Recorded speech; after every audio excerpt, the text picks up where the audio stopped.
कर्नाटक में शानदार जीत के बाद कांग्रेस नेतृत्व का ध्यान विधानसभा चुनावों के अगले दौर में स्थानांतरित हो गया है, जहां पार्टी कुछ राज्यों में भाजपा के साथ सीधा मुकाबला में है। अगले कुछ महीनों में मध्य प्रदेश, राजस्थान, छत्तीसगढ़, तेलंगाना और मिजोरम में विधानसभा चुनाव होने हैं। कांग्रेस इन राज्यों में चुनाव रणनीति पर काम कर रही है और 24 मई को राज्य के नेताओं की एक बड़ी बैठक बुलाई है, जबकि राजस्थान और छत्तीसगढ़ कांग्रेस द्वारा शासित दो राज्य हैं, जहां वह कर्नाटक रणनीति की नकल करके सत्ता विरोधी लहर और गुटबाजी की लड़ाई को दूर करने की उम्मीद कर रही है।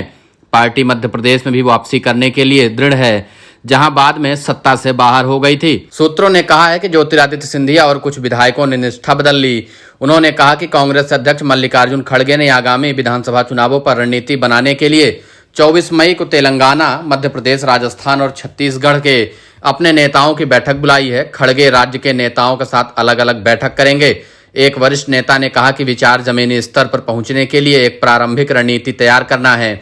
वरिष्ठ नेता के अनुसार तेलंगाना, मध्य प्रदेश और राजस्थान जैसे राज्यों से गुजरने वाली भारत जोड़ो यात्रा से पार्टी को फायदा होगा, क्योंकि कार्यकर्ता पहले से ही सक्रिय है और पार्टी को यात्रा का लाभ मिलेगा, जैसा कि उसने कर्नाटक में किया था। एक अन्य नेता ने कहा कि राजस्थान और छत्तीसगढ़ में कांग्रेस सरकारों द्वारा शुरू की गई अच्छी योजनाओं और कार्यों को बड़े पैमाने पर उजागर किया जाएगा और कर्नाटक में पार्टी नेतृत्व द्वारा अपनाई गई चुनावी रणनीति को ही इन चुनावी राज्यों में दोहराया जाएगा। इनमें से कई राज्यों में से कांग्रेस को विशेष रूप से अंदरूनी कलह और गुटबाजी के कारण अजीबोगरीब चुनौतियों का सामना करना पड़ रहा है। राजस्थान में कांग्रेस को सचिन पायलट, मुख्यमंत्री अशोक गहलोत के बीच चल रहे विवाद से निपटना है। मई के अंत तक उनकी मांगों को नहीं माने जाने पर पायलट ने विरोध जताते हुए आंदोलन शुरू करने की धमकी भी दे रखी है। जयपुर में अपनी 5 दिवसीय जनसंघर्ष यात्रा का समापन करते हुए उन्होंने भ्रष्टाचार के मुद्दे पर गहलोत सरकार पर निशाना साधा था। पायलट ने हाल ही में अपनी संघर्ष यात्रा में 3 मांगे रखी। राजस्थान लोक सेवा आयोग को भंग करना, सरकार द्वारा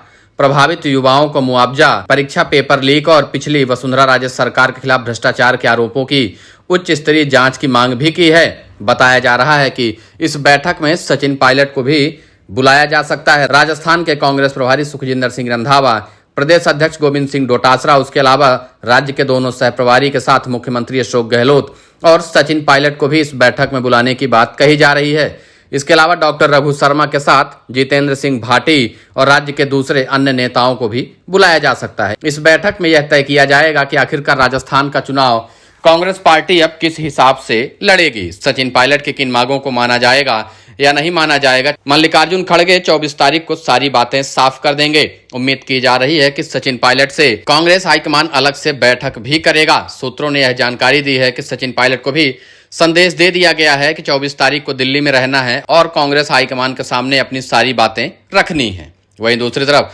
छत्तीसगढ़ के मुख्यमंत्री भूपेश बघेल और राज्य के शीर्ष पद पर दावा ठोक रहे राज्य के मंत्री टीएस सिंहदेव के बीच भी खुली लड़ाई चल रही है। तेलंगाना में भी इसके राज्य इकाई के प्रमुख रेवंत रेड्डी को राज्य के नेताओं से अंदरूनी कलह का सामना करना पड़ रहा है, जो बाहरी मानते हैं। कर्नाटक में पार्टी ने राज्य के लोगों को 5 गारंटी दी और मुफ्तखोरी की राजनीति ने इसके पक्ष में काम किया। हिमाचल प्रदेश और कर्नाटक में अपनी सफलता के बाद पार्टी इस फ्रीबी नीति को अन्य चुनावी राज्यों में भी आगे बढ़ा सकती है।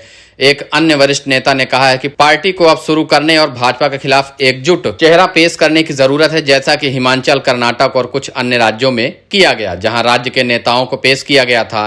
कर्नाटक में राज्य के नेताओं ने केंद्रीय नेतृत्व से प्रेरित होकर पूरे अभियान के दौरान एकजुट होकर चेहरा पेश किया, एक ऐसा कारक जिसने पार्टी को भाजपा को बाहर करने में मदद की। जीत के तुरंत बाद मतभेद सामने आ गए और मुख्यमंत्री पद की दौड़ तेज हो गई, लेकिन पार्टी इस चुनौती से पार पाने में सफल रही। लेकिन अब सबसे बड़ी चुनौती राजस्थान में है, उसके बाद छत्तीसगढ़ में। राजस्थान में कांग्रेस पार्टी सचिन पायलट और अशोक गहलोत को एकजुट कैसे कर पाती है, इस पर सबकी निगाहें टिकी हुई हैं। 24 तारीख को मल्लिकार्जुन खड़गे आखिरकार राजस्थान में क्या फैसला लेंगे, अब इसका सभी को इंतजार रहेगा।